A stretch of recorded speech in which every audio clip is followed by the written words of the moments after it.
тоҷикон оинаи таърихи миллат. با тоҷикистон استقبال 35 سالگی استقلالیت равон دولتی کارزاری امروز با زبان‌های گوناگون دنیا тоҷикистон бо ташаббусҳои байналмилалӣ дар сайёра давлати دوشنبه пешоҳанди خونه ташаббускор امیدی احتیاط تولید و کنید. فتح نصرت فروغ صبح دانایی کتاب مقامات است. امنیت باید بیش از هر وقت در دیگر چند فصل هوشیار سال باشند. سیر و مسائل سیاحت برای اقتصادی، صنعتی و جهانگردان کشاورزی و علم، اجتماعی فروغ معرفت محبوب راهنمای ما جامعه تاجیکستان آزاد و صاحب اختیار.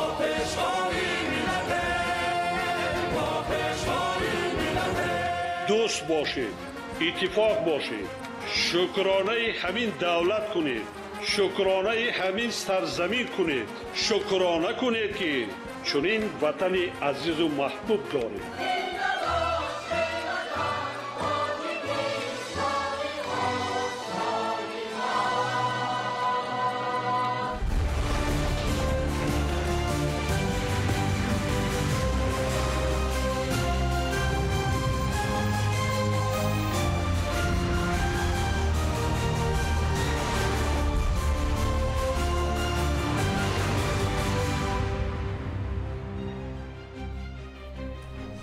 ассалому алайкум бинандаҳои азизу гиромӣ, барномаи иттилоотии ахборро бо муҳимтарин хабари гузоришҳои тоза ки ҳамкорони мо омода намуданд аз студияи марказии телевизиони тоҷикистон манзуратон мегардонем. дар ҷаҳони муосир терроризму экстремизм боиси оқибатҳои ногувори иҷтимоӣ ва ахлоқӣ гардида, ин падидаи номатлуб хатари ҷиддие барои амнияти ҷаҳон ва минтақа хоҳад буд. ҷумҳурии Тоҷикистон пайваста амалҳои мудҳиши террористӣ ва харобкории гурӯҳҳои ифротгароиро маҳкум намуда, ҷонибдории пойдории сулҳу субот дар минтақа ва ҷаҳон мебошад. шарҳи бештар дар гузориши ҳамкорамон Аҳлиддини Шаҳобиддин. дар ҷаҳони муосир равандҳо ва зуҳуроте мавҷуданд ки на танҳо ба як кишвар ва ё як минтақа, балки ба тамоми кишварҳои ҷаҳон ва дар маҷмӯъ ба кулли мардумони сайёра таҳдид мекунанд. яке аз чунин зуҳуроти номатлуб ки хатари минтақавию байналмилалиро ба бор оварда дар ҳама минтақаҳои олам тамоёли паҳшавиро дорад, терроризм ва экстремизм мебошад ки боиси таваҷҷӯҳи ҳаматарафаи созмону ташкилотҳои байналмилалӣ ва давлатҳои ҷаҳон гардидааст. имрӯз ва дар оянда низ терроризм ва экстремизм ҳамчун хатарноктарин таҳдидҳо барои инсоният ва ҷомеаи умумибашарӣ боқӣ монда, бо истифода аз технологияҳои муосир ки бо суръат рушд намуда истодааст, тарзу усулҳои нави истифодабариро ба худ касб мекунад. ҳалокати ҳазорон мардуми осоиштаи сайёра, алалхусус қисми осебпазири ҷомеа, занону кӯдакон аз ин хатари марговар гувоҳи он аст ки ин амалу кирдори ваҳшиёна ба касеву чизе раҳм надорад ва ҳамчун василаи амалӣ сохтани ҳадафу мақсадҳои нопок аз ҷониби як тӯдаи аз фарҳангу маърифат дур, бехират ва ҷоҳилу нотавонбин истифода мегардад. амалҳои террористию экстремистӣ равона шуданд ба поимол кардани ҳуқуқу озодии инсон ва шаҳрванд, ҳатто аз ҳаёт маҳрум кардани инсон, мубориза бурдан тавассути дастгир кардани террористон ва экстремистон, баъдан ташвиқу тарғиби арзишҳои миллӣ ва хатар доштани гурӯҳҳои террористию экстремистӣ ба манфиатҳои миллӣ. пас маълум мегардад ки амалҳои террористию экстремистӣ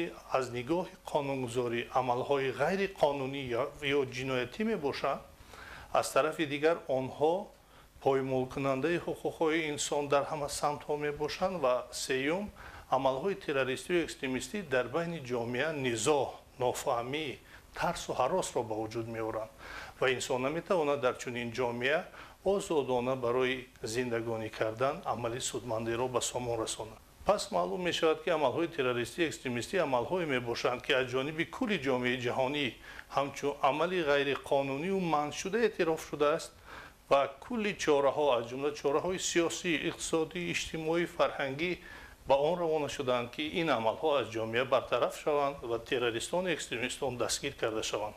ҷумҳурии Тоҷикистон аз рӯзи ба даст овардани истиқлоли давлатӣ ва ваҳдати миллӣ ба маърифати сиёсии ҷавонон таваҷҷӯҳи махсус зоҳир кардааст. хушбахтона имрӯз ҷавонон дар доираи ҳуқуқҳои конститутсионии худ сиёсати пешгирифтаи ҳукуматро ҳамаҷониба дастгирӣ намуда барои ноил шудан ба пешрафти ҷомеаи муосир саъю талош меварзанд. яке аз хатарҳое ки имрӯз дар ҷомеаи ҷаҳонӣ аз ҷумла дар Тоҷикистон ҷой дорад, тавассути сомонаҳои иҷтимоӣ ҷалб намудани ҷавонон ба амалҳои террористию экстремистӣ аст ва ҳар ҷавони худогоҳ бояд донад ки амали террористию экстремистӣ аз як тараф ғайриқонунӣ ва ҷиноятӣ бошад, аз тарафи дигар ба худи ӯ зарар мерасонад, чунки аллакай шахсияти вай ҳамчун як шаҳрванди давлат не балки як террорист ва экстремист шинохта мешавад. баъдан ин амалҳо вақте ки ҳамроҳ мегардад ба зарари давлатҳо, ба зарари ҷамъият, ба зарари инсонҳо равона шуданд ки аз нигоҳи инсонӣ ман аст. дар ҷаҳони муосир зуҳури терроризму экстремизм боиси оқибатҳои ногувори иҷтимоӣ ва ахлоқӣ гардида, ин падидаи номатлуб хатари ҷиддие барои амнияти ҷаҳон ва минтақа хоҳад буд. мутаассифона имрӯз чанд мамлакати дунё дар зери ҳадафҳои пайдарпай ноҷавонмардонаи гурӯҳҳои даҳшаткани террористӣ қарор гирифта, дар натиҷа ҳазорҳо нафар аҳолии осоишта ба ҳалокат мерасанд. маврид ба тазаккур аст ки тоҷикистон ҳамеша ҷонибдори рушди ҳамкориҳои созанда бо кишварҳои ҳамсоя дар асоси усули дӯстиву ҳамкорӣ, ҳусни ҳамҷаворӣ ва эҳтирому эътимоди тарафайн дар минтақа буда, ҳамеша ҷонибдори он аст ки дар давлатҳои ҳамсоя сулҳу оромӣ ва суботи сиёсӣ ҳукмфармо бошад ва дар фазои ҳамсоягии нек дӯстиву бародарӣ ҳамкориҳои судманду созандаро ба роҳ монад. ҷумҳурии тоҷикистон ҷонибдори сулҳу субот дар минтақа ва ҷаҳон буда, ҳамкории баробар ва судмандро бо ҳамаи мамлакатҳои дунё бо роҳи созишу муколамаи созанда густариш мебахшад.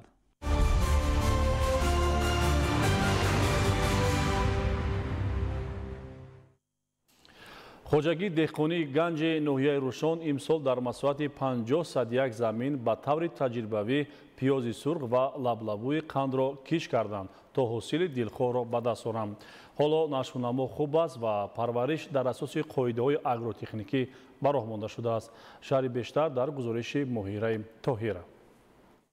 хоҷагии деҳқонии ганҷи ноҳияи рӯшон ки дар маркази ин ноҳия ҷойгир аст, яке аз хоҷагиҳои намунавӣ ва пешқадами вилоят ба шумор меравад. ҳамчунин яке аз нахустин хоҷагиҳои деҳқонии вилоят ба шумор рафта, дар даҳон намоишгоҳҳои сатҳи ноҳиявию маркази вилоят маҳсулот худро ба намоишу фурӯш гузоштааст ва мутахассисону ҳам харидорон ба маҳсулоташон баҳои баланд доданд. имсол ин хоҷагӣ бори аввал дар замини худ пиёзи сурх ва лаблабӯи қандро ба таври таҷрибавӣ киш карданд ва аз нашунамои он аён аст ки ин қитъаи замин ҳосили дилхоҳро ба бор кишти сабзавот дар умум 1 гектарро ташкил медиҳад ва аз он дар 0.20 ҳиссаи замин кишти пиёзи сурх ва пиёзи сафед ва дар 0.2 ҳиссаи замин кишти лаблабу ва дар қисмати дигар лӯбиёдона ва дар қисми боқӣ бодиринг, помидор, карам ва булғорӣ кишт карда шудааст. ва албатта чӣ хеле ки мо дида истодем дар ҳамин қисмати замин назар ба дигар қисматҳое ки мо нигоҳ кардем нашунамош дар сатҳи баланд аст, тарзи усулҳои истифодабарии усулҳои агротехникӣ ҳам инчунин дигар баланд аст. ин деҳқони ҳасил ҳамчунин тасмим гирифтааст ки имсол як қисми осилро ҳамчун тухмӣ нигоҳ дорад ва соли оянда сари вақт пиёзи сурх ва лаблабӯи қандро киш кунад. моҳираи тоҳир, муборакшоҳи рустам, ноҳияи рӯшон, ахбор.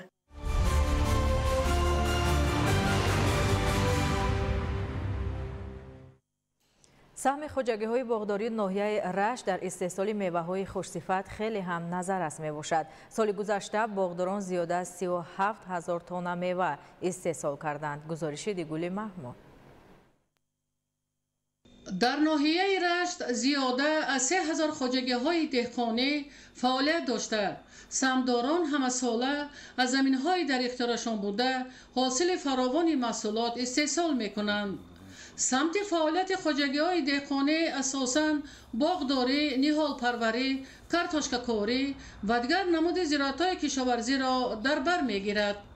афзоиши майдони боғу истеҳсоли мева асосан ба хоҷагиҳои деҳқонӣ рост меояд, зеро хоҷагиҳои боғдорӣ аз масоҳати 3038 гектар боғҳои дар ихтиёрашон бударо самаранок истифода бурда, зиёда аз 6000 нафар самдорон ҳамасола ҳосили фаровони мева ва дигар намуди зироатҳои кишоварзиро истеҳсол мекунанд ки фаровонии маҳсулот боиси пешрафти иҷтимоиву иқтисодии ҳар як хонавода ва таъмини бозорҳои кишварамон бо меваҳои хушсифат мегардад. имсол ҳосили мева дар майдони боғоти мо бисёр хуб аст ва боварӣ дорем ки мо таи 100 тонна меваи хушсифат ба даст меорем ва дар хоҷагӣ мо 4 амбори нигоҳдори мева, яъне ки сардхона вуҷуд дорад ки ما از این بسیار ثمرانات استفاده میبریم. سالها باز اهل زحمت خواجگی دهقانی نعیمی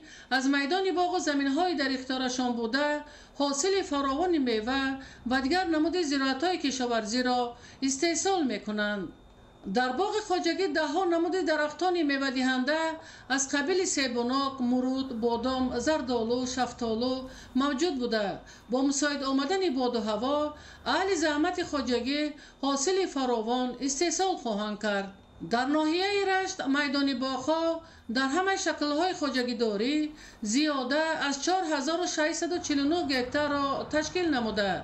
با افزایش میدان باغ‌ها استحصال میوه‌های خوصفت در سال گذشته 37000 تن را تشکیل نمود.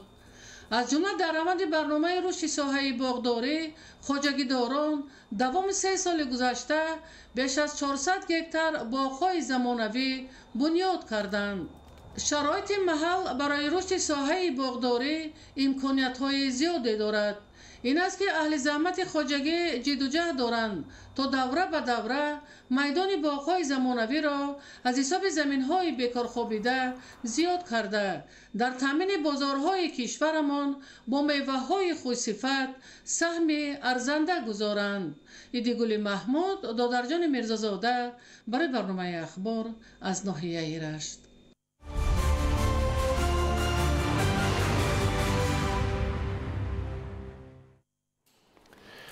дар шаҳри сарафшан ба истиқболи ҷашни истиқлоли давлатӣ корҳои ободониву сӯзандагӣ бо авҷи тоза идома дорад. ба ин муносибат аҳолии деҳаи қалачаи калон бо истифода аз мавсими мусоид ба мунфаршкунӣ роҳи маҳаллӣ оғоз намуданд. Фирдавс Умаров ва Орзу Маъруфов гузориш медиҳанд. бунёду обод гардонидани роҳҳои маҳаллӣ ин боз як қадам ба сӯи ояндаи дурахшон аст. мунфашсозии роҳҳои байни кӯчаву хиёбонҳо на танҳо амали нек ҷиҳати беҳтар сохтани инфрасохтори шаҳру деҳот, балки рушди минбаъдаи ҷомеа ва иқтисодиёт низ ба шумор меравад. бо иқдоми мақомоти иҷроияи ҳокимияти давлатии шаҳри Сарафшан бахшида ба сазовор истиқбол гирифтани ҷашни фархундаи 35-солагии истиқлоли давлатии ҷумҳурии Тоҷикистон иборат аз 990 банди нақшаи ободониҳо тартиб дода шудааст ки қисми зиёди онро бунёди роҳу пулҳо, мунфашгардонии роҳҳои аҳамияти байналмилалӣ, ҷумҳуриявӣ ва маҳаллӣ дошта ташкил медиҳанд. тибқи иттилоъ, соли ҷорӣ 124 километр роҳҳои калони нақлиётгарди аҳамияти ҷумҳуриявию маҳаллӣ доштаи ҳудуди шаҳру деҳоти Сарафшан бо харҷи зиёда аз 5 миллиону 453 ҳазор сомонӣ мунфарши асосӣ гардонида мешавад. бо дарки ин масъала таваҷҷӯҳи сокинони созандаи кумитаҳои маҳаллаи ваҳдат ва ба номи Рустамбеки шаҳри Сарафшан ҷиҳати мунфашгардонии роҳҳои байни гузару кӯчаҳо бештар ба назар мерасад. исботи ин гуфтаҳо авҷи корҳои тахту ҳамворкунӣ ва мунфашсозии 3 километр роҳҳои калони нақлиётгарди гузарҳои мазори Қучқорак, Бародарон, Ҳавзи Сангин, Таги Мадраса, Султонон, Арбоб, Хоҷаҷон, Қаробек ва Себзор ба шумор меравад ки бо харҷи умумӣ 1.5 миллион сомонӣ бо маром идома ёфта истодааст. ин амал шаҳодати он аст ки иқдому ташаббусҳои сокинону соҳибкорони эҳсонкор дар ҳамбастагӣ бо мақомоти иҷроияи ҳокимияти давлатии шаҳри Сарафшан дар партави дастури ҳидоятҳои оқилона ва ободгаронаи пешвои миллат муҳтарам Эмомалӣ Раҳмон рӯи даст гирифта шудааст. тавре мушоҳида мегардад дар маъракаи мунфашкунӣ сокинон бо ҳисси баланди меҳнатдӯстиву ободкорӣ ширкат варзида роҳҳои маҳаллиро бо истифода аз қувваи корӣ ва техникаҳои муосири роҳсозӣ обод менамоянд. амали мазкур имкон фароҳам меорад ки наслҳои имрӯзу фардои миллат дар рӯҳияи меҳанпарастӣ ва созандагиву бунёдкорӣ тарбия ёбанд. тазаккур бояд дод ки алҳол корҳои тахту ҳамворкунӣ ва дар ду канори роҳи нақлиётгарди ҳудуди гузарҳо гузоштани қубурҳои оҳаниву сориҷӣ низ бо авҷ идома дорад. дар ин росто кӯчаву гузарҳои кумитаи маҳаллаҳои ваҳдат ва ба номи Рустамбек тавассути чароғакҳои аз офтоб нерӯгиранда шабона чароғон гардида сабзу хӯрамгардонии кӯчаҳо аз амалҳои шоистаи мардуми ободкор шуморида мешавад. Фирдавс Умаров, Мазбут Бобозода, Орзу Маъруфов, шаҳри Сарафшан, ахбор.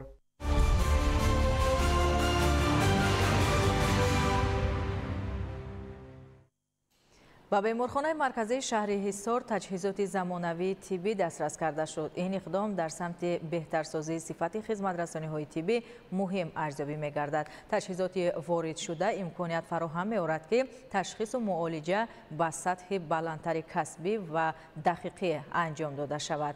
гузориш дар ин хусус. با مقصد بهترسازی سطح و صفت خدمترسانی طبی به اهالی حکومت جمهوری تاجیکستان از روزهای اولی به دست آوردن استقلالیت دولتی تدبیرهای مهم و سریوقتی را عملی نموده ایستاده است. محض دستگیری و غمخوری‌های پیوسته ساحه از جانب رهبریت دولت و حکومت مملکت باعث گشت که امروزها در کشور بهر تشخیص و تبابت شهروندان تمام شرایط و امکانیت‌های مساعد فراهم آورده شود. بخشیده به روز طبیبان تاجیکستان و 1045 سالگی طبیب، فیلسوف، عالم و فرزند برومند تاجیک ابوعلی ابن سینا شعبه‌های جراحی و تولدخانه بیمارخانه مرکزی شهر حصار پس از تعمیر کلی مورد استفاده قرار داده شدند. طبر ذکر گردید شعبه‌های جراحی و تولدخانه بیمارخانه مرکزی شهر حصار جهت اجرای دستور هدایت‌های پیشوای معظم ملت محترم امام علی رحمان در سمت باز هم بهتر کردن سطح و صفت خدمترسانی طبی به اهالی از تعمیر کلی برآورده با تجهیزات و لوازمات ضروری مجهز گردانیده شدند. کارهای تعمیری در شعبه‌های نامبرده با سطح و صفت بلند و طبق طلبات زمان به انجام رسانیده شده. در آنها برای تبابت شهروندان تمام شرایط و امکانیت‌های مساعد فراهم آورده شده است. ضمن بازدید از شعبه‌های جراحی و تولدخانه بیمارخانه مرکزی شهر حصار، رهبریت وزارت تندرستی و حفظ اجتماعی اهالی کشور به کارهای انجام داده شده بهای بلند داده از کارمندان ساحت دعوت به عمل آورد که من بعد با استفاده از شرایط و امکانیت‌های موجوده تمام کوشش و تلاش خویش را بهر حفظ سالمی اهالی روانه سازند. مخصوصاً ضمن صحبت رهبریت وزارت با کارمندان شعبه‌های مذکور به مسئله‌های پیشگیری فوت مادر و کودک، نظارت بیماران پس از عملیات جراحی و دیگر سمت‌های مهم ساحه توجه خاصه ظاهر کرده شد. در نوبت خود کارمندان بیمارخانه مرکزی شهر حصار از دستگیری و توجه پیوسته پیشوای ملت محترم امام علی رحمان نسبت به ساحه تندرستی ایثار قناعتمندی نموده ابراز داشتند که من بعد نیز تمام توجه خویش را برای حفظ سالمی اهالی روانه خواهند ساخت.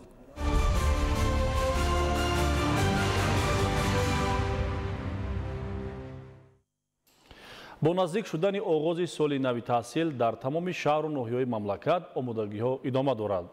در این سمت در شهر دوشنبه بخصوص در ناحیه فردوسی تدبیرهای ضروری عملی شده ایستادند. ابراهیم نظرالله‌زاده گزارش می‌دهد.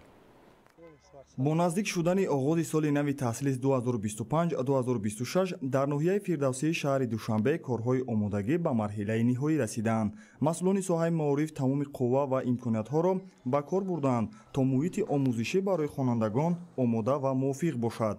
در حدود ناحیه 34 مؤسسه تحصیلات میانه عمومی فعالیت دارد که اکثر آنها به تعمیر و تجدید فرا گرفته شدند. طبق اطلاع مسئولین شعبه معارف ناحیه تا امروز زیاده از 95% کارها از قبیل رنگ و بار صنفخانه‌ها، تعمیر مبل مکتبی، نصب تجهیزات نو و تازه‌کنی حولی و گرد و اطراف مؤسسه‌ها به انجام رسانیده شدند. مورد ذکر است که ساحه معارف در محور سیاست اجتماعی پرزیدنت جمهوری تاجیکستان پیشوای ملت محترم امام علی رحمان قرار داشته همه ساله مبلغ‌گذاری بودجوی آن افزایش می‌یابد. تنها در سال 2025 زیاده از 23% بودجه دولت به ساحه معارف روانه شده است که این نشان دهنده سیاست عاقلانه و آینده‌ساز دولت در سمت تربیت کادرهای بلند اختصاص و رشد نیروی انسانی میباشد. همزمان دقت جدی به تامین نمودن خوانندگان با کتاب‌های درسی، لوازمات مکتبی و لباس یگانه مکتبی داده شده است. در برابر آمادگی انفراساختاری مسئله بلند برداشتن سطح آموزگاری نیز مد نظر است. پیش از آغاز شدن سال تحصیل آموزگاران در کورس‌های تکمیل اختصاص اشتراک ورزیده با اصول‌های نوی تعلیم و متدهای زمانوی پداگوژی شناس شدند. با اطلاع مسئولین سال نوی تحصیل در تمام مؤسسه‌های تعلیمی ناحیه فردوسی روز 1 سپتامبر طبق نظامنامه آغاز می‌گردد. تجربه سالهای پیشین نشان می‌دهد که این روز نه تنها آغاز سال نوی خوانش بلکه یک رویداد فرهنگی و معرفتی برای کودکان و نورسان میباشد. با اطمینان میتوان گفت که سال تحصیلی نو این امکان تازه برای رشد ذهنی، معرفت و افزایش دانش است. آمادگی‌ها در سطح ضروری به راه مانده شده. انتظار می‌رود که سال تحصیلی 2025-2026 برای هزاران خوانندگان در سراسر کشور با روحیه بلند آغاز گردد. ابراهیم نظرالله‌زاده، خال محمد دولتов، دوشنبه اخبار.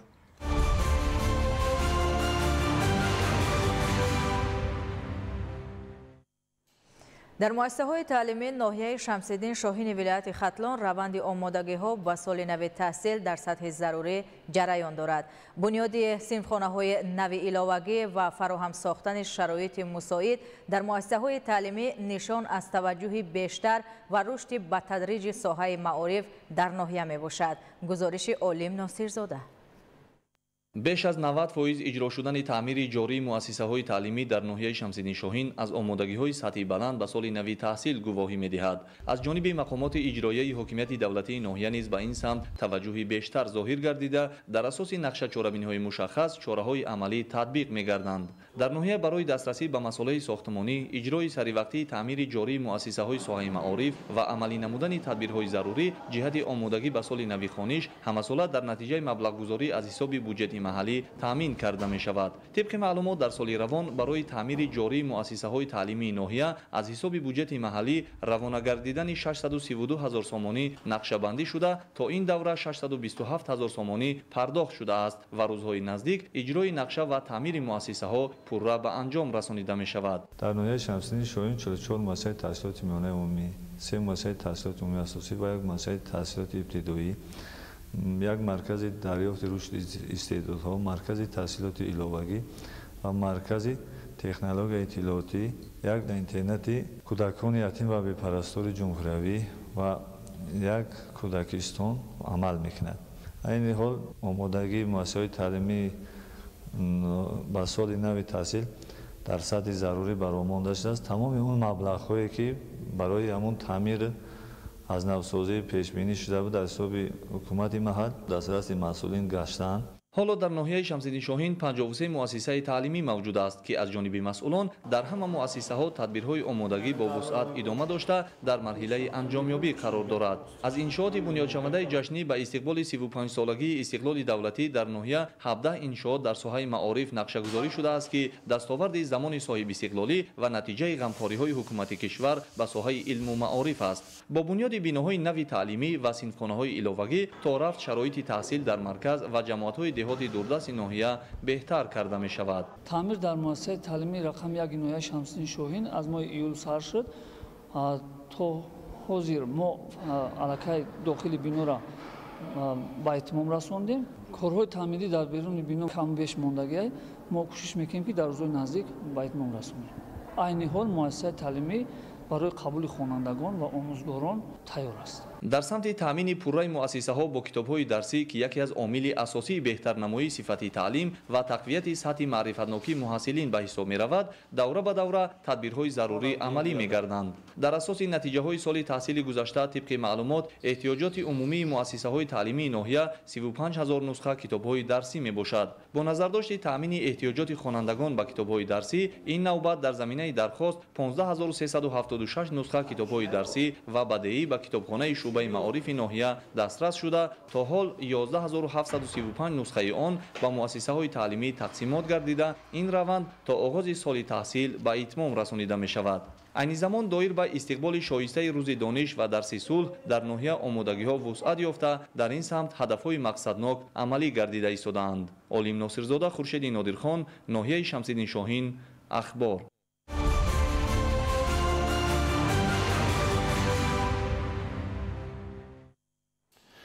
در مؤسسه‌های ساحه معارف شهر کنیبادام بهر فراهمسازی شرایط‌های سازگار برای تحصیل خوانندگان آمادگی صنفخانه و بیناهای تعلیمی برای تحصیل سال 2025-2026 تدبیرهای عملی راه‌اندازی شده. مؤسسه‌های تعلیمی با آغاز سال تحصیلی نو آماده‌اند.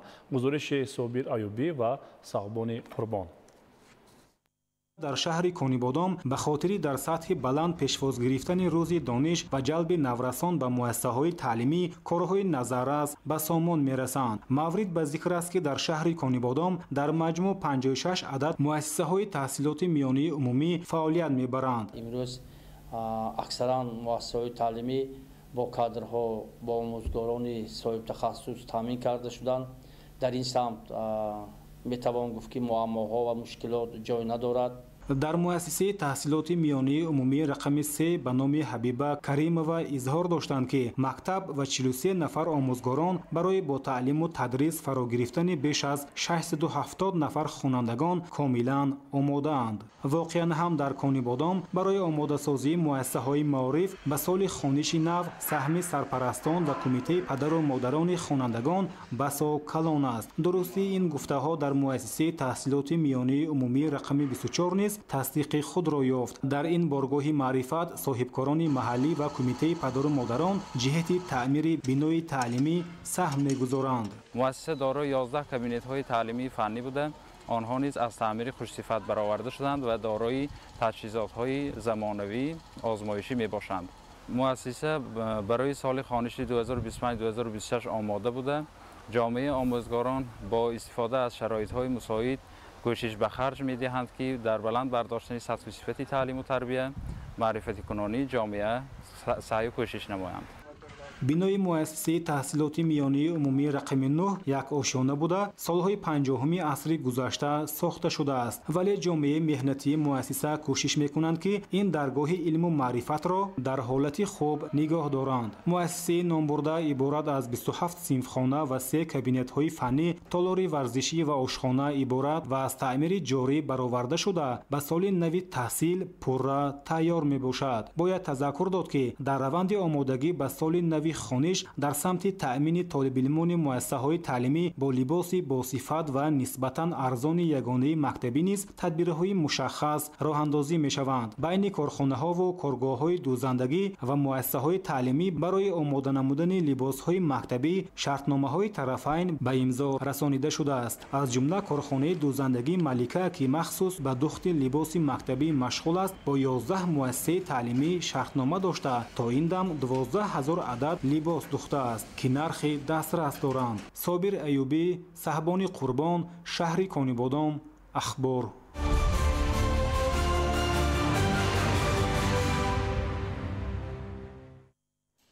در شهر وحدت در برابر آماده نمودن مؤسسه‌های تعلیمی به سال نو خوانش همچنین نوسازی مؤسسه‌های تا مکتبی وسعت می‌یابد. عین زمان در 17 کودکستان کارهای سازندگی ادامه دارد. گزارش در این خصوص برای دانش مکمل گرفتن نسل نورست و بهتر نمودن شرایط علم آموزی پیش از همه جلب هرچی بیشتری خردسالان به زینه اول تحصیلات مؤسسه‌های تا مکتبی معنیداد می‌گردد. در شهر وحدت برای فراهم آوردن شرایط بهتری تعلیم و تربیت با اقدام مقامات اجرایی حکومت دولتی شهر در همدستی با ریاست معارف شهر عین زمان بنیاد و نوسازی مؤسسه‌های تا مکتبی در مد اول قرار داده شده است. کودکستان رقم 17 که در دهه تنگایی جماعت دهات سیمیگنج فعالیت دارد از زمره آن کودکستان ها محسوب یافته عین زمان در دایره تدبیرهای آبادکاری در مؤسسه تا مکتبی مذکور نوسازی انشاءات ساحه وسعت سازندگی را کسب نموده است. در کودکستان تابستانی دهه تنگایی با دسترویکان در 4 گروه در برابر آموزش زبان دولتی همچنین زبانهای خارجی آموزانیده می شود. کودکستان رقم 15 در جماعت دهات بازاربای برونوف از بینای اساسی و 2 بینای 2 آشیانه ایلاگی عبارت می باشد. عین زمان در مؤسسه تا مکتبی بهار خردسالان در 5 گروه با شماره 130 نفر به تعلیم و تربیت فرا گرفته شدند. عین زمان 17 کودکستان فعالیت داشته تعمیر و نوسازی گردیده به سال نو خوانش در سطح بلند آماده کرده می شوند. محمد علی عبدالکریم ایوبی محموراد، خیرالله خالمومینزاده، وحدت، اخبار.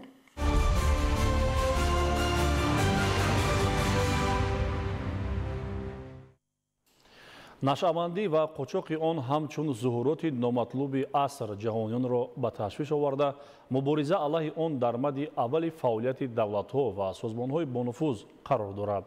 дар ҷумҳурии тоҷикистон баҳри пешгирӣ аз гардиши ғайриқонунӣ маводи нашовар бахусус дар сарҳади давлатӣ назорат пурзур мегардад. ҷиноятҳои алоқаманд ба қочоқи маводи мухаддир ба амният ва суботи комил, оромиву осудагии ҷомеа ва саломатии ҳар як фарди ҷомеа хатари ҷиддӣ доранд. ҳамасола дар натиҷаи роҳандозии фаъолияти гусурдаи кормандони сохторҳои ҳифзи ҳуқуқи ҷумҳурӣ аз ҷумла кумитаи давлатии амнияти миллӣ аз муомилоти ғайриқонунӣ миқдори зиёди маводи нашовар мусодира гардида интиқолу паҳншавии минбаъдаи он дар ҷумҳурӣ ва қаламравии дигар кишварҳо пешгирӣ карда мешавад. танҳо бо роҳи баланд бардоштани сатҳи маърифатнокиву ҳуқуқии аҳолӣ, гузарониндани корҳои тарбиявию фаҳмондадиҳӣ ва муборизаи дастаҷамъона, паҳншавии маводи нашовар дар ҷомеа пешгирӣ ва решакан мегардад. ин мубориза талошҳои муштараки аҳолӣ, ҳушёриву зиракии сиёсӣ ва ҳамкории мутақобилан судмандро бо мақомоти ҳифзи ҳуқуқи ҷумҳурӣ тақозо менамояд.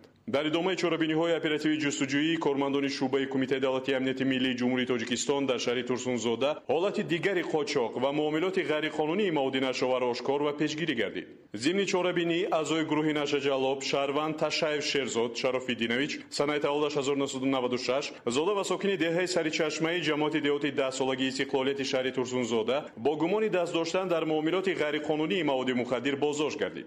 ҳангоми аз назаргузаронии манзили истиқоматии ӯ дар деҳаи Сарчашмаи ҷамоати деҳоти 10-солагии истиқлолияти шаҳри Турсунзода аз махфигоҳ дар 3 бор халтаи полиэтиленӣ дар ҳаҷми махсусан калон маводи нашовар дарёфт ва мусодира карда шуд. дар рафти чорабиниҳои оперативии тафтишотӣ муайян карда шуд, ки Ташаев Шерзод Шарофиддинович гурӯҳи муташаккили ҷиноятии Нашаҷалобро таъсис дода, бо истифода аз имкониятҳои ҳаммаслакони ҷиноятии худ Сапаров Шойберди Очилдиевич соли таваллудаш 1986, Бойқулов Азамат Абдураҳмонович соли таваллудаш 1991 ва Қодиров Ҷасур Салимович соли таваллудаш 1997, зода ва сокини деҳаи Сарчашмаи ҷамоати деҳоти 10-солагии истиқлолияти шаҳри Турсунзода маводи нашадорро мунтазам дастрас намуда, мақсад доштааст бо истифода аз минтақаҳои осебпазири хатти сарҳади давлатӣ онро ба кишвари ҳамсоя интиқол диҳад. Шойберди занг зад, гуфт ки тарафи Шодмонқозоқ рафта мерай, гуфт 3 адад қобча маводи мухаддир буда. ман гирифтам, хонаи худ ҷамоати 10-солагӣ деҳаи Сарчашма бурдам. хонада мондам маводи мухаддира. рӯзи 6 август ва мана аминияти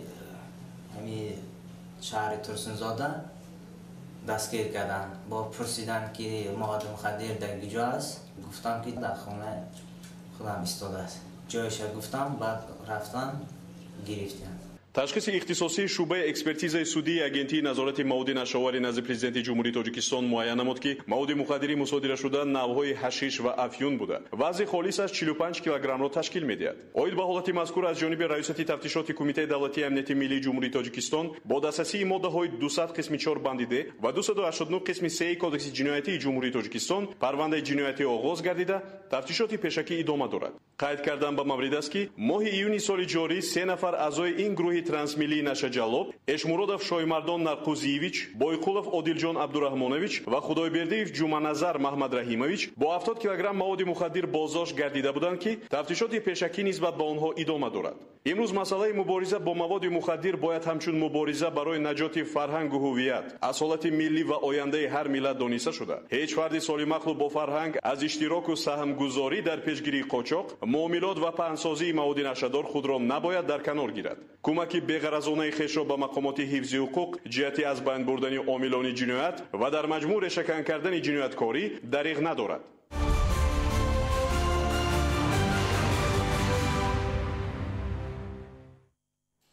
дар давоми 10 рӯзи аввали моҳи августи соли равон аз ҷониби кормандону мутахассисони раёсати агентии назорати давлатии энергетикӣ назди президенти ҷумҳурии Тоҷикистон дар минтақаи суғд як қатор камбудиҳо дар самти истифодаи барқ дар ноҳияи Бобоҷон Ғафуров ва Масчо ошкор гардид. тафсилоти бештар дар гузориши Маҳмуд Аҳмадзода ва Дилшод Юсуфӣ. дар рафти корҳои назоратӣ оид ба истифодаи сарфакорона, риояи талаботи қонун дар фаъолияти истифодабарандагони нерӯи барқ, кормандону мутахассисони раёсати агентии назорати давлатии энергетикӣ назди президенти ҷумҳурии Тоҷикистон дар минтақаи суғд ошкор сохтанд, ки хоҷагии деҳқонӣ Абдуҷалил дар минтақаи сартоқаи ноҳияи Бобоҷон Ғафуров барои истифодаи 2 чоҳи амудӣ аз нерӯи барқ истифода карда дар истгоҳи трансформаторӣ хати барқ пайваст мебошад, вале бе ҳисобкунаки барқӣ аст. ҳисобкунаки барқиро чанд моҳ инҷониб гирифтанд ва маблағи истифодаи барқро бо ҳисоби тахминӣ давоми чанд моҳ гӯё пардохт карданд. ҳамчунин хати барқи ҳавоӣ низ мувофиқ ба қоидаю меъёри истифодаи барқ кашида нашуда дар 2 метр баландӣ ҷойгир аст ва эҳтимолияти сар задани ҳодисаҳои нохуш дар он зиёд аст. ҳамзамон дар рафти корҳои назоратӣ дар ҷамоати диҳоти унҷӣ истгоҳи трансформаторӣ васли ноқилҳо мувофиқ ба меъёру қоидаҳои сохтори барқӣ ба роҳ монда нашуда, дар диҳаи сартӯқаи ҷамоати диҳоти ёва истгоҳи трансформаторӣ дар маҳалли аҳолинишин, дивори иҳотавӣ ва дигар қоидаҳои пешгирӣ ҳифзи саломатии аҳолӣ риоя нагардидааст.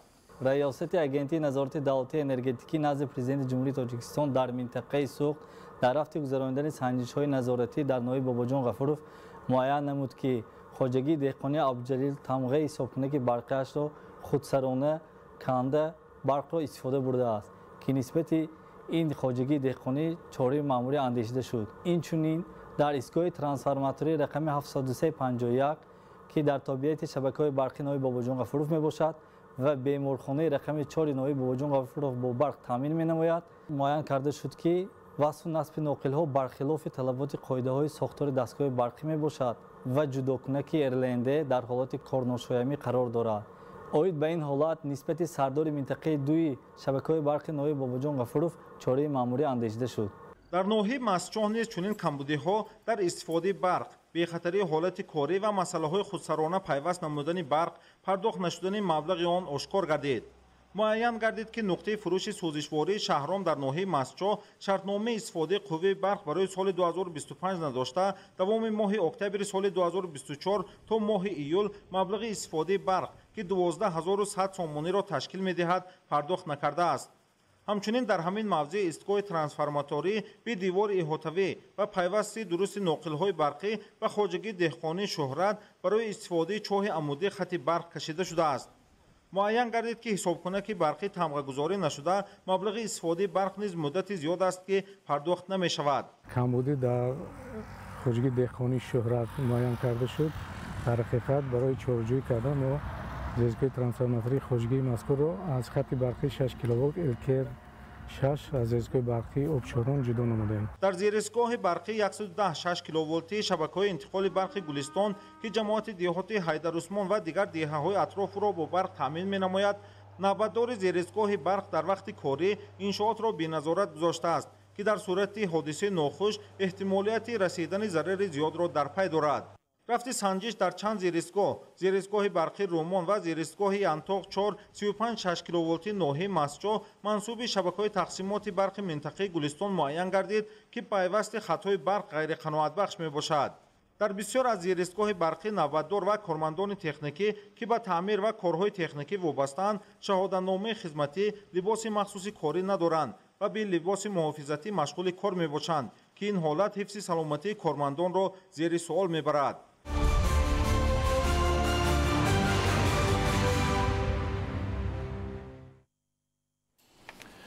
имрӯз дар кумитаи рушди сайёҳӣ назди ҳукумати ҷумҳурии Тоҷикистон мулоқоти масъулини кумитаи бо намояндагони бахши сайёҳии вилояти Новосибирски Федератсияи Русия баргузор гардид, ки зимни мулоқот имконият ва зарфиятҳои сайёҳии ҳарду ҷониб баррасӣ гардиданд.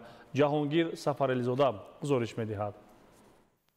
дар кумитаи рушди сайёҳӣ назди ҳукумати ҷумҳурии Тоҷикистон мулоқоти масъулини кумита бо намояндагони бахши сайёҳии вилояти Новосибирски Федератсияи Русия баргузор гардид. дар рафти вохӯрӣ масъулин ташрифи меҳмононро ба Тоҷикистони офтоби хайрамақдам гуфта, оид ба мавҷудияти имкониятҳои фаровони сайёҳӣ дар ҷумҳурии Тоҷикистон маълумот доданд. намояндагони бахши сайёҳии вилояти Новосибирски Федератсияи Русия барои пазироии самимӣ ба масъулини кумита изҳори сипос намуда, зикр намуданд, ки ҷумҳурии Тоҷикистон бо доштани табиати зебо, мероси фарҳангиву тарихӣ, таомҳои миллӣ ва меҳмонавозии хоси тоҷикона боиси диққати гардишгарон гардидааст ва ҷиҳати тақвияти ҳамкориҳо дар самти сайёҳӣ, бахусус фиристодани гардишгарон аз вилояти Новосибирски Федератсияи Русия ба Тоҷикистон ва аз Тоҷикистон ба вилояти Новосибирск ҳавасмандӣ изҳор намуданд. дар ҷараёни мулоқот роҳбарони ширкатҳои сайёҳии Тоҷикистон низ иштирок ва имкониятҳои хизматрасонии худро ба меҳмонон муаррифӣ намуданд. дар рафти мулоқот миёни ширкатҳои сайёҳии Тоҷикистон ва сайёҳии вилояти Новосибирски Федератсияи Русия шартномаҳои нави ҳамкорӣ ба имзо расида, тақвияти ҳамкориҳо ба манфиати ҳарду ҷониб манфиатовар маънӣ дод гардид.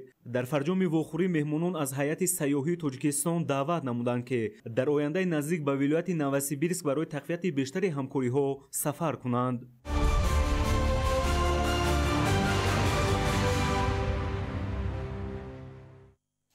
12 августи соли ҷорӣ мулоқоти сафири фавқулода ва мухтори ҷумҳурии тоҷикистон дар федератсияи русия бо масъулони иттиҳодияҳои ҷамъиятии тоҷикони ҳавзаи федералии шарқӣ дур ва ҳамватанони бурунмарзӣ ҷиҳати шиносоӣ бо шароити зисту фаъолияти онҳо баргузор гардид. масъулин мақсади баргузории вохӯриро иҷрои дастуру супоришҳои президенти ҷумҳурии тоҷикистон пешвои миллат муҳтарами Умари Раҳмон оид ба огоҳ намудани ҳамватанон аз дастовардҳо ва барномаҳои рушди кишвар арзёбӣ намуда доир ба эълон гардидани солҳои 2025-2030 солҳои рушди иқтисоди рақамӣ ва инноватсия дар ҷумҳурии тоҷикистон, мубориза ва муқовимат бо экстремизм ва терроризм, пешгирии ҳамроҳшавии ҷавонон ба ҳизбу ҳаракатҳои террористию экстремистӣ ва тарбия намудани насли наврасу ҷавон дар рӯҳияи худшиносиву меҳнатдӯстӣ изҳори андеша намуданд. дар мулоқот масоили таҳкиму тавсеяи ҳамкорӣ миёни созмонҳо аз ҷумла мусоидат ба ҳалли мушкилоти шаҳрвандони тоҷикистон мавриди муҳокима қарор гирифта, риояи қонунгузории кишвари иқомат ва саривақт ба расмият даровардани ҳуҷҷатҳои будубошро масъулияти аввалин дараҷаи ҳар як шаҳрванди хориҷӣ дониста шуд. инчунин аз масъулони созмонҳои ҷамъиятии тоҷикистон ва ҳамватанони бурунмарзӣ даъват ба амал оварда шуд ки дар ободонии меҳан ва баҳри арзанда истиқбол гирифтани ҷашни 35-солагии истиқлоли давлатӣ фаъолона иштирок намоянд. бинандагони гиромӣ, барномаи иттилоотии ахборро идома медиҳем. дар замони соҳибистиқлолӣ бо дастгириҳои ҳукумати мамлакат шароитҳои муосиру созгор ба кормандони агентии тоҷикстандард фароҳам оварда шуда, дар ин самт тамоми инфраструктур муҳайё гардидааст. тафсилоти бештар дар гузориши Қамареддин Ҳусейнзода. дар замони соҳибистиқлолӣ бо дастгирии ҳукумати мамлакат шароити муосиру созгор барои фаъолияти самарабахши кормандони агентии тоҷикстандард фароҳам оварда шуда, бинои дастгоҳи марказӣ пурра аз навсозӣ гардид. дар ин раванд бинои раёсати тоҷикстандард дар вилояти Суғд, шаҳру ноҳияҳои Панҷакен, Кӯллоб, Рашт бо тарҳи наву замонавӣ сохта ба истифода дода шудааст. ҳамчунин маркази ташхисии агентии тоҷикстандард бо бинои нав ва таҷҳизоти муосири ташхисӣ таъмин гардид. дар ин баробар ба истиқболи ҷашни 35-солагии истиқлоли давлатӣ дар асоси нақшаи дохилии идоравӣ дар дастгоҳи марказӣ ва марказҳои вилоятиву минтақавии агентӣ корҳои ободониву сабкорӣ ва амалӣ шуда озмоишгоҳҳои нав таъсис меёбанд. бинои нав дар маркази ташхисии минтақавии ноҳияи Данғара сохта мешавад. кормандони агентии тоҷикстандард дар баробари назорати бозори истеъмолии мамлакат, пешгирии воридоти маҳсулоти пастсифат ва амалисозии санҷишу назорати давлатӣ корҳои фаҳмондадиҳиро ба истеҳсолкунандагону соҳибкорон ва истеъмолкунандагон ҷиҳати риояи меъёрҳо анҷом медиҳанд. имрӯз тоҷикстандард аз номи ҷумҳурии тоҷикистон аъзои ташкилоти байналмилалии ISO, яъне ташкилоти байналмилалӣ оид ба стандартҳо аст ва бо шурӯи байнудавлатӣ оид ба стандартизация, метрология, сертификатсияи давлатҳои аъзои IDM ҳамкорӣ дорад, ки аз он ин шурӯъ аст дар самти тайяи стандартҳои байнудавлатӣ, стандартҳои давлатӣ дар бои шурӯъ ҳамкорӣ карда истодааст.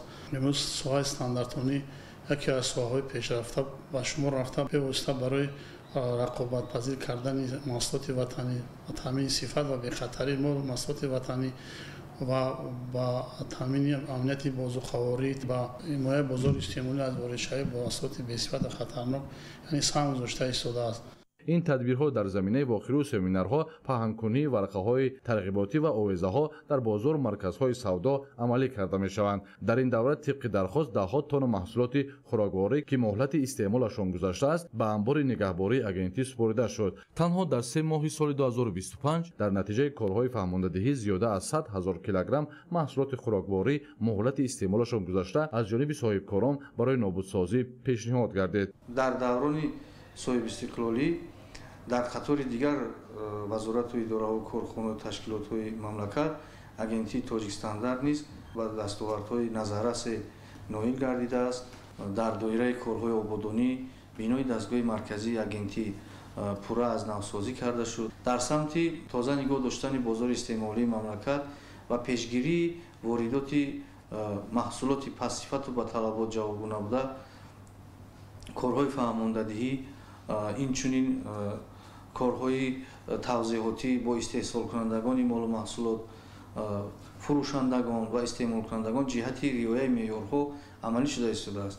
дар доираи лоиҳаи мустаҳкам намудани инфраструктури сифат дар мамлакатҳои осиёи марказӣ ва созишномаи ҳамкориҳои техникӣ байни агентии Тоҷикстандард ва Институти физикаи техникии Олмон ду озмоишгоҳи металлургӣ, озмоишгоҳҳои масса ва ҳарорат аз аккредитатсияи байналмилалӣ гузаронида шуданд. Дар ин давра бо андешаи тадбирҳои амалии озмоишгоҳҳои ташхисӣ, таҷҳизоти барқӣ, ташхиси маҳсулоти полимерӣ ва сафолӣ, ташхиси матои пойафзол, бахши андозагирии воситаҳои ченаки масса ва ҳарорат таъсис ва бо таҷҳизоти муосир таъмин шуданд. Ояндаи наздик озмоишгоҳҳои ташхиси маҳсулоти рангубор ва андозагирии воситаҳои ченаки ҳаҷми хурд ба истифода дода мешаванд.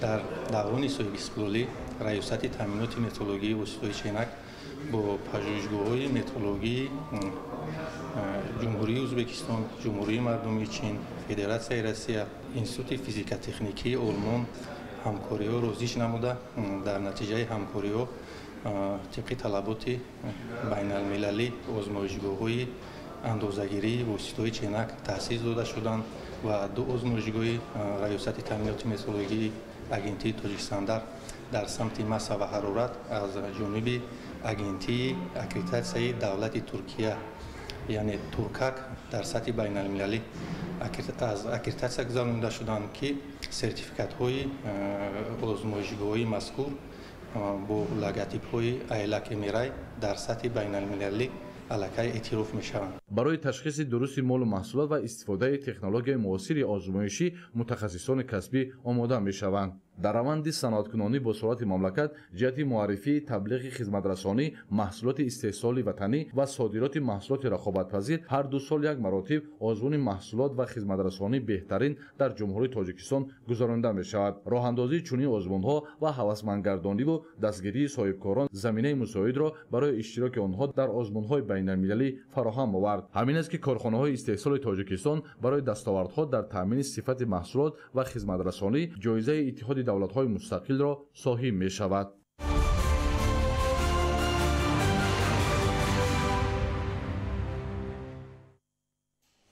дар шаҳри Кӯлоб бо иштироки масъулони дахлдори мақомоти давлатӣ ва ташкилотҳои минтақаи Кӯлоби вилояти Хатлон ҷамъомади машваратӣ омӯзишӣ дар мавзӯи ҳифзи сирри давлатӣ ва ҳифзи техникаи иттилоот баргузор гардид. гузориши Раҳматалӣ Назрӣ. бо ибтикори саридораи ҳифзи сирри давлатии назди ҳукумати ҷумҳурии Тоҷикистон дар доираи нақшачорабиниҳои амалисозии барномаи давлатии таҳкими ҳифзи сирри давлатӣ ва ҳифзи техникаи иттилоот дар ҷумҳурии Тоҷикистон барои солҳои 2022-2026 ки бо қарори ҳукумати ҷумҳурии Тоҷикистон таҳти рақами 377 аз 29 июли соли 2022 тасдиқ гардидааст, дар шаҳри Кӯлоб бо иштироки масъулини дахлдори мақомоти давлатӣ ва ташкилотҳои минтақаи Кӯлоби вилояти Хатлон чорабинии машваратӣ омӯзишӣ дар мавзӯи ҳифзи сирри давлатӣ ва ҳифзи техникаи иттилоот, камбудиҳои ҷойдошта ва роҳҳои бартарафнамоии онҳо ва даври якуми озмуни ҷумҳуриявӣ беҳтарин мақоми низоми махфият дар соли 2025 баргузор гардид. дар чорабинӣ намояндаи саридораи ҳифзи сирри давлатии назди ҳукумати ҷумҳурии Тоҷикистон иштирок намуда зикр дошт, ки бо таваҷҷӯҳи хоса ба ин самти муҳими давлатдорӣ ва дастгирии давлат ҳукумати кишвар бахусус асосгузори сулҳу ваҳдати миллӣ пешвои миллат президенти ҷумҳурии Тоҷикистон муҳтарам Эмомалӣ Раҳмон дар самти ҳифзи сирри давлатӣ ва ҳифзи техникаи иттилоот қабули барномаи давлатии таҳкими ҳифзи сирри давлатӣ ва ҳифзи техникаи иттилоот дар ҷумҳурии Тоҷикистон барои солҳои 2022-2026 ва дар доираи банди дахлдори нақшачорабиниҳои амалисозии барномаи мазкур озмуни ҷумҳуриявӣ беҳтарин мақоми низоми махфият доир гардида истодааст. чорабиниҳои мазкур бо мақсади баланд бардоштани сифатнокии фаъолияти хизматӣ, рушд додани донишҳои соҳавӣ, дарёфт ва ҳавасманд намудани масъулони дахлдоре ки нишондиҳандаҳои хуби корӣ дошта фаъолияти дурусту босамарро дар мақомоти давлатӣ ва ташкилотҳои ҷумҳурии Тоҷикистон ба роҳ мондаанд доир карда шуд. лозим ба ёдоварист, ки ғолибони даври якум бо сипосномаи саридора ва иштирокчиёну ғолибони даври ҷумҳуриявии озмун бошанд бо ҷоми махсус, ифтихорнома, тӯҳфаҳои молиявию пулӣ ва дигар намуди ҳавасмандиҳо қадрдонӣ карда мешаванд. Раҳматалӣ Назрӣ, Эраҷи Қурбоналӣ, шаҳри Кӯлоб, ахбор.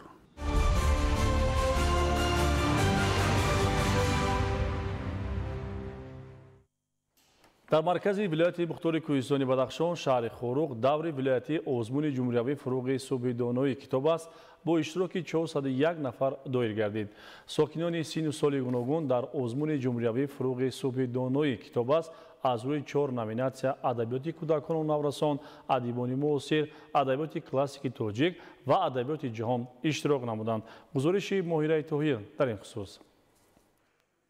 با توجه همیشگی حکومت مملکت به رشد علم و معارف دوامی 7 سال اخیر در سراسر کشور تحت سرپرستی اساسگذار صلح و وحدت ملی پیشوای ملت پرزیدنت جمهوری تاجیکستان محترم امام علی رحمان آزمون جمهوری فروغ صبح دانایی کتاب است اعلام گردیده است. آزمون مذکور با مقصد بلند برداشتن ذوق کتابخوانی، تقویت نیروی ذهنی، دریافت چهره‌های نوی سخنور و سخندان، ارج گذاشتن بر ارزش‌های ملی و فرهنگی، انکشاف قابلیت ایجادی، تحکیم احساس خودآگاهی و خودشناسی، تکمیل ذخیره لغوی، تقویت جهان معنوی میان اهالی کشور از جمله خوانندگان مؤسسه‌های تحصیلات میانه عمومی، دانشجویان مؤسسه‌های تحصیلات ابتدایی، میانه و عالی کسبی، بعد از مؤسسه‌های تحصیلات کسبی، کلانسالان و نمایندگان کسب و کار گوناگون از جمله آموزگاران همه زینه‌های تحصیلات، کارمندان فرهنگ و صنعت و دیگر طبقه‌های اهالی کشور دایر گردیده دور ولایتی آن در مرکز ولایت شهر خوروق آغاز گردید. به دور ولایتی آزمون جمهوری فروغ صبح دانایی کتاب است تعداد 401 نفر بهترین ها از حساب خوانندگان مؤسسه‌های تعلیمی حدود ولایت مختار کوهستان بدخشان و طبقه جامعه روی افتاده دوامی چند روز بین هم رقابت خواهند نمود. هیئت حکمان از ولایت مختار کوهستان بدخشان و جمهوری حضور دارند و اطمینان داریم که آزمون به طور شفاف برگزار گردیده بهترین ها به سطح جمهوری راه می‌یابد. آزمون در 4 نقطه از روی 4 نامیناسیا برگزار گردیده از روی نامیناسیای ادبیات کودکان و نورسان 129 نفر، از روی ادبیات معاصر 77 نفر، از روی ادبیات کلاسیک تاجیک 101 نفر و از روی ادبیات جهان 84 نفر داوطلب مهارت سخنوری و شعردانی و لغت آموزی خود را نشان دادند. در آزمون جمهوری فروغ صبح دانایی کتاب است از روی نامیناسیای کودکان و نورسان و آثار شفاهی اشتراک میکنم. منتداری صمیمی خود را به پیشوای معظم ملت جناب عالی محترم امام علی رحمان میرسانم که برای ما کودکان و نورسان این گونه آزمون را برگزار می‌نماید و ما می‌توانیم دانش و مهارت خود را صیقل دهیم. در دور ولایتی آزمون جمهوری فروغ صبح دانایی کتاب است همزمان دیگر طبقه‌های جامعه نیز اشتراک نموده جهت ارج گذاشتن به ارزش‌های ملی و فرهنگی و تکمیل ذخیره لغوی و تقویت جهان معنوی کوشش و غیرت زیاد نمودند. دوام 7 سال اعلام گردیدن این آزمون در مملکت صف دوستداران کتاب در ولایت مختار کوهستان بدخشان زیاد گردیده در آزمون جمهوری همسالت 10 نفر جاهای یکم و دوم و سوم اشغال نموده سال سپری شاه جایزه را به ولایت مختار کوهستان بدخشان آوردند. ماهیره طاهر، مبارکشاه رستم، ولایت مختار کوهستان بدخشان. اخبار.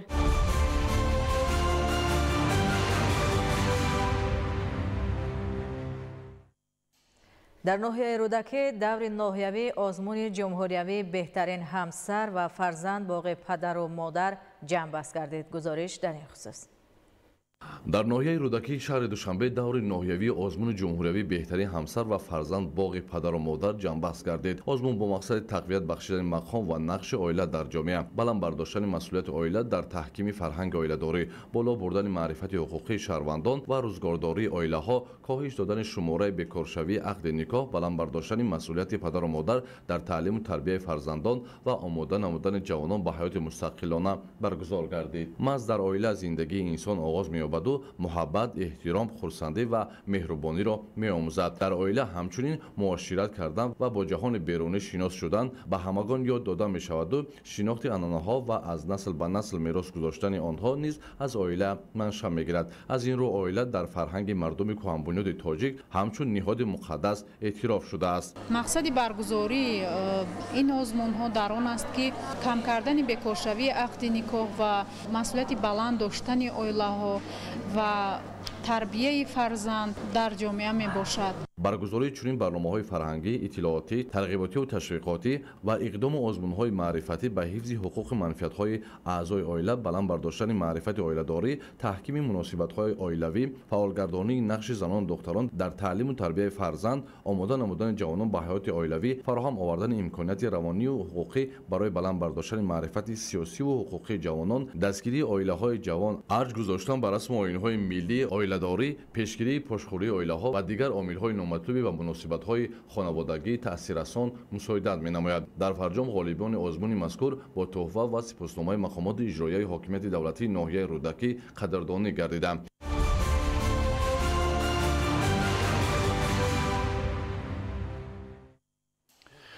гармшавии ҳаво дар ҷаҳон боиси тағйироти ҷиддӣ дар муҳити зист, иқтисод ва саломатии мардум шудааст. тибқи иттилои масъулони соҳа, чунин гармии ҳаво дар кишвари мо чанд рӯзи дигар боқӣ хоҳад монд. шаҳри бештар дар гузориши Меҳроб Абдусатторов. солҳои охир тағйирёбии иқлим яке аз масъалаҳои ҷиддии сайёра маҳсуб мегардад, ки Тоҷикистон низ аз он дар канор намондааст. тибқи маълумотҳои олимон, дар сартосари кишвар обу ҳаво гармшавии он зиёд гардида, ҳарорати он дар тамоми минтақаҳо эҳсос мегардад. гармшавии ҳаво боиси обшавии прияхҳо, кам шудани захираҳои оби дарёҳо ва тағйири боришот мегардад. оқибатҳои дигар низ вуҷуд доранд. афзоиши офатҳои табиӣ чун сел, ярч, обхезӣ. ин ҳолат метавонад ба иқтисодиёт, бахусус кишоварзӣ таъсири манфӣ расонад ва ҳаҷми ҳосилнокӣ ва имконияти парвариши баъзе зироатҳо кам мешавад. тоҷикистон қалби осои марказӣ аст. беш аз 13 000 приях, ки манбаи асосии оби дарёҳои сирдарё ва амударё мебошанд, дар қаламрави мо ҷойгиранд. тадқиқотҳо нишон медиҳанд, ки дар 50 соли охир ҳаҷми прияхҳо беш аз 30% коҳиш ёфтааст. агар ин раванд идома ёбад, баъзе прияхҳои хурд комилан нопадид мешаванд. طبق пешгӯии пешакии агентии обу ҳавошиносии Кумитаи ҳифзи муҳити зисти назди ҳукумати ҷумҳурии Тоҷикистон, вазъи боду ҳавои кишвар дар вилояти Хатлон дар ин давра ҳарорати ҳаво шабона 20-25 дараҷа гарм бошад, ҳадди гармии 36-41 дараҷа гарм аст. баъдан аз 15 август пас шудани ҳарорати ҳаво пешгӯӣ карда мешавад, яъне ки то андозаи 1-2 дараҷа ҳарорати ҳаво дар ин давра рӯзона паст мегардад. яъне ки ҳарорати ҳаво аз 15 август то 24 август дар вилояти Хатлон аз 34 то 39 дараҷа гарм хоҳад шуд. дар вилояти Суғ ҳарорати шабона 18-23 дараҷа гарм рӯзона бошад, ҳадди гармии 34-39 дараҷа гарм мешавад. ҳарорати ҳаво аз 2 то 3 дараҷа паст мегардад. дар минтақаҳои кӯҳии вилояти Суғ ҳаво шабона 8-13 дараҷа гарм, рӯзона ҳадди гармии 27-32 дараҷа гарм бошад. баъдан аз 15 август паст шудани ҳарорати ҳаво низ дар ин минтақаҳои кӯҳӣ пешгӯӣ карда мешавад. ҳарорати ҳаво то 22-27 дараҷа гарм мешавад. дар тобеи марказ ҳарорати ҳаво дар водиҳо шабона 17-22 дараҷа гарм бошад, рӯзона ҳадди гармии 34-39 дараҷа гарм аст. баъдан низ дар ин минтақаҳо низ ҳарорати ҳаво паст мегардад, яъне ки аз 15 август ҳарорати ҳаво 1-2 дараҷа паст мегардад, яъне ки то андозаи 32-37 дараҷа гарм мешавад. дар минтақаҳои кӯҳии тобеи марказ ҳаво шабона 13-18 дараҷа гарм, рӯзона бошад, ҳадди гармии 32-37 дараҷа гарм мешавад. баъдан аз 15 август паст шудани ҳарорати ҳаво дар минтақаҳои кӯҳии тобеи марказ низ пешгӯӣ мешавад, яъне ки ҳарорати ҳаво аз 1 то 3 дараҷа паст хоҳад шуд. яъне ки ҳарорати ҳаво рӯзона дар минтақаҳои кӯҳии тобеи марказ то 23-28 дараҷа гарм мешавад. ҳаво дар ғарби вилояти миқдори кӯҳистони Бадахшон низ гарм аст, яъне ки дар ғарби вилояти миқдори кӯҳистони Бадахшон ҳаво шабона 13-18 дараҷа гарм бошад, рӯзона ҳадди гармии 32-37 дараҷа гарм аст. дар ноҳияи Дарвоз бошад то 39 дараҷа гармӣ пешгӯӣ карда мешавад. баъдан дар минтақаи ғарби вилояти миқдори кӯҳистони Бадахшон низ паст шудани ҳарорати ҳаво пешгӯӣ мешавад, яъне ки то андозаи 1-3 дараҷа ҳаво паст мегардад, яъне ки рӯзҳои пеш ҳарорати ҳаво то 32-37 дараҷа гарм бошад, баъдан то 29-34 дараҷа гармӣ пешбинӣ мешавад. дар шарқи вилояти миқдори кӯҳистони Бадахшон ҳаво шабона аз 6 то 11 дараҷа гарм, рӯзона бошад 20-25 дараҷа ҳаво гарм мешавад. рӯзи 15 август низ дар минтақаи шарқи вилояти миқдори кӯҳистони Бадахшон паст шудани ҳарорати ҳаво пешгӯӣ мешавад, яъне ки ҳарорати ҳаво то 16-21 дараҷа гарм мешавад. дар шаҳри Душанбе низ ҳаво гарм аст, яъне ки ҳаво шабона 20-22 дараҷа гарм бошад, рӯзона 37-39 дараҷа гарм пешгӯӣ мешавад. баъдан дар шаҳри Душанбе низ аз 15 август 1-2 дараҷа ҳарорат паст мегардад, яъне ки гармии ҳаво дар шаҳри Душанбе то 35-37 дараҷа гарм пешгӯӣ карда мешавад. рӯзҳои 13 ва 14 август дар вилояти Хатлон ва тобеи марказ шиддат ёфтани шамол пешгӯӣ мешавад, яъне ки дар баъзе ноҳияҳо шиддат ёфтани шамол то андозаи 15-20 метр дар як сония мевазад ва чангу ғубор низ дар ин минтақаҳо пешгӯӣ карда мешавад. Бо сабаби гарм шудани ҳарорати ҳаво дар минтақаҳои кӯҳи вилояти Суғ, тобе марказ ва ғарби вилояти миқдори кӯҳистони Бадахшон селҳои пиряхӣ аз эҳтимол дур нест. гармшави глобалӣ ва тағйирёбии иқлим дар тоҷикистон на танҳо ба муҳити зист ва иқтисод, балки ба саломатии мардум низ таъсири назаррас мегузорад. истифодаи оқилонаи захираҳои об, афзоиши манбаъҳои нерӯи барқароршаванда ва баланд бардоштани маърифати экологии аҳолӣ қадамҳои муҳим дар роҳи ҳалли ин мушкилот мебошанд.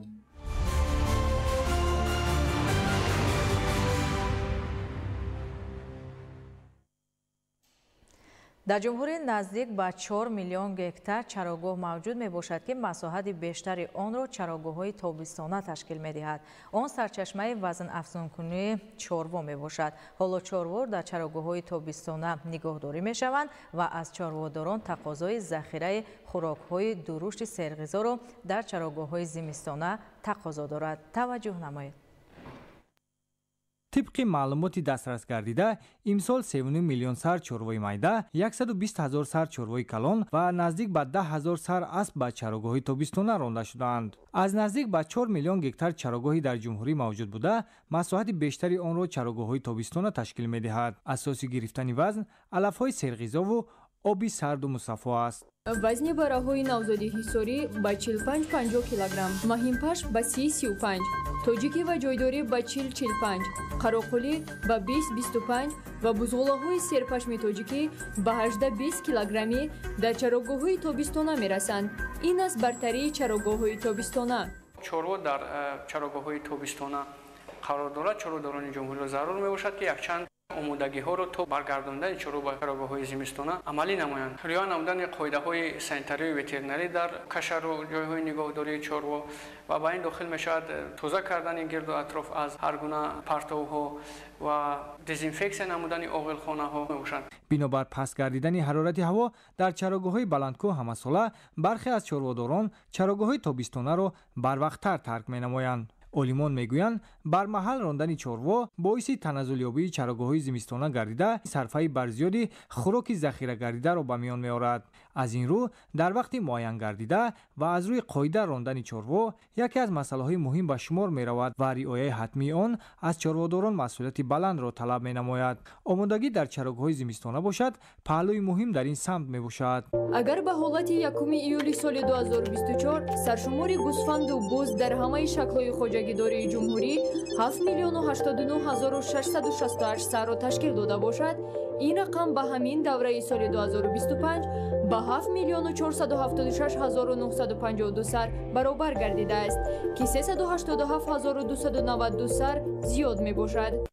طبق توصیه اولیمان ساحه اگر ما هرچی بیشتر چروا را در چراگاه‌های تابستانه نگاه داریم همان قدر خوراک در چراگاه‌های زمستانه ذخیره می شود. این تدبیر امکان می دهد که سرشمار زیاد چروا سالم و بردم و محصولناکی بلند برداشته شود. طبق مصلحت اولیمان ساحه هنگام راندن چروا از چراگاه‌های تابستانه به زمستانه راه‌های چرواگذار میدان آبنوشی و دمگیری باعث سرعت‌یابی می‌گردد. در این زمینه استفاده دستور و توصیه‌های اولیمان ساحه از منفیت خالی نیست. با چرواداران توصیه میدیم که پس از چراگاه برگرداندن چروا آنها میتوانند که چروا رو خون گیرند و با اصول سردابسنجی تشخیص نمایند و پس از تشخیص مثبت برآمدن چروا آنها میتوانند که چروای کسل رو از پوده اساسی جدا نموده موافق دستورالعمل بیماری بروسلوز بی‌ضرر گردانند. چروای سالم شرطی رو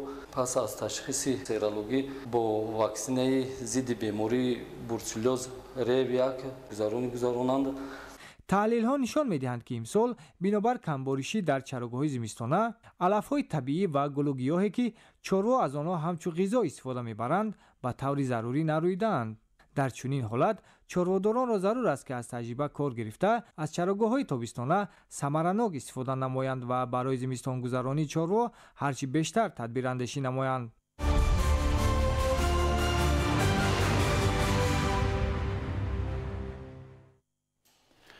با مقصد رشد کمالات شخصیت، ترغیب طرز حیاتی سالم، تحکیم بخشیدن دوستی و رفاقت و آمادگی جوانان سن دعوتی به خدمت حربی در مکتب متحده تکنیکی جمهوری مؤسسه دولتی مددگار مدافع وزارت مدافع مسابقه بسیار حربه حامیان وطن دایر گردید. گزارش از مرکز مطبوعات و اطلاعات وزارت مدافع جمهوری تاجیکستان. در زمان صاحب استقلالی با مقصد مطابق طلبات قانونگذاری نظامی به راه ماندن تیاری تا دعوتی جوانان بهر ادای خدمت حربی، اجرای با صفت و سریوقتی نقشه سفربری دعوت شوندگان به خدمت حربی طبق احتیاجات جزء تام قواهای مسلح جمهوری تاجیکستان، آماده نمودن متخصصان از حساب جوانان سن دعوتی تدبیرهای ضروری راه اندازی و عملی شده ایستادند. طبق آن عین حال جوانان سن دعوتی از ناحیه‌های شهر دوشنبه در مکتب متحده تکنیکی جمهوری مؤسسه دولتی مددگار مدافع وزارت مدافع برای من بعد همچون متخصص به صف قواهای مسلح سفربر نمودن آنها تحصیل نموده دور تعلیمی آمادگی را گذشته ایستادند. میان دعوت شوندگانی که در گروه مخصوص مکتب متحده تکنیکی جمهوری مؤسسه دولتی مددگار مدافع وزارت مدافع تحصیل نموده ایستادند و در دعوت تیر ماهی سال 2025 به خدمت حربی سفربر کرده میشوند، مسابقه بسیار حربه حامیان وطن دایر گردید. در مراسم تنتنوی آغاز چهاربینی تاکید گردید که در فضای پایداری وحدت ملی، تربیت جوانان ملت دوست و وطن پرور که برای حمایت مرز و بوم کشور صاحب استقلالمان آمادگی همه‌جانبه دارند، از سمت‌های افضلیت‌ناک سیاسی دولتی جوانان به شمار می‌رود. در قسمت ورزشی چهاربینی جوانان سن دعوتی پایتخت که برای سفربری به خدمت حربی که عین حال دور تعلیمی و آمادگی گذشته ایستادند میان هم سبقت نمودند. در جنبش مسابقه غالبان از روی حساب دستوی و انفرادی با دیپلم، مدال و افتخارنامه‌ها قدردانی کرده شدند.